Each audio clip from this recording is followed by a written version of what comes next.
In the fall of 2011, Emily Carter, a 29-year-old freelance journalist, set out on a solo hiking trip to Black Hollow Forest in West Virginia. She had told her sister she needed to clear her head and get away from the city. Emily was an experienced hiker. She brought gear, food, water, and even an old-school audio recorder she used to keep notes for her articles. 3 days later, she was reported missing. A massive search effort turned up nothing. No signs of struggle, no footprints, not even broken branches, just a strange silence in the forest that searchers described as wrong. The only thing found was her parked car at the trailhead. For years the case went cold. Until last spring. A group of college students exploring the forest discovered a weathered backpack under a moss-covered rock. Inside was a moldy notebook, a phone with a dead battery, and a digital audio recorder, remarkably intact. Authorities recovered the files. Most were mundane journal entries, until the final one. It starts normal, but halfway through, Emily's voice becomes shaky. "It's getting dark. I think I've gone in circles. I saw something, not a person, not an animal. It was tall. Well, watching. It doesn't blink. It just. Static. It's behind the trees now. I don't think it wants me to leave." Then whispering. Not from Emily. Something else. "You found her, now you will stay."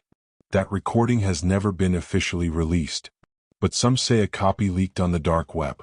And those who've listened say they still hear the whisper, long after the audio ends. Story number 2. 6 minutes missing. The airport incident that was never recorded. On July 8, 2017, 42-year-old businessman Mark Ellison landed at O'Hare International Airport after a red-eye flight from Denver. He texted his wife, "Just landed. See you soon." Security footage shows him walking through Terminal 3 at 3:47 a.m. At 3:48 a.m., he walks behind a support pillar. At 3:54 a.m., he reappears on the other side. He had vanished for 6 full minutes, in a public place under constant surveillance. But when investigators reviewed the footage, they were stunned. The 6 minutes between the 2 camera angles were completely blank. Not just missing, overwritten. As if they never existed. Mark was questioned. He seemed confused but calm. "I was walking. I turned the corner. Then I wasn't here anymore. It was like the hallway stretched, the lights flickered, and I couldn't feel my legs." When asked where he went, he hesitated. There were others, standing still. Eyes open. They don't blink there. I wasn't supposed to leave.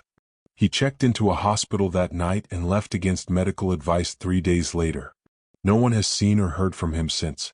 The airport has denied all claims and sealed the footage. Some conspiracy theorists believe Mark slipped through a thin place, a crack in reality. And if it happened once, it could happen again. Story number 3. The Last Shift, a security guard's final audio log. David Ramirez worked night shifts at a decommissioned textile factory in Pennsylvania. The building was vast, cold, and abandoned, except for David and the rats. He had a habit of recording voice notes throughout the night to stay awake. His final shift was on January 12, 2020. Here's what was recovered from his recorder.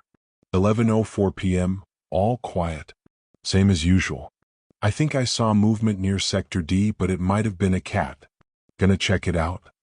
12:17 a.m., weird sounds near the old loading dock. Like something dragging. I checked, nothing there. Just feels off. 1:42 a.m., heard breathing. Not mine. Not through the mic either. Like it was next to me. I called out, no answer. 2:06 a.m., I just found the word "stay" scratched into the security desk. Wasn't there before. What the hell is going on? 2:49 a.m., I saw it. It's not human. It looked at me and smiled. I don't know how, but I know it smiled. Final log, 3:12 a.m. If someone finds this, don't come here. Please. Still watching. I can feel it in my head. Then a whisper. Not David's voice. A low growl, like something exhaling directly into the mic. David was never found. But the recorder was. And the batteries were still full.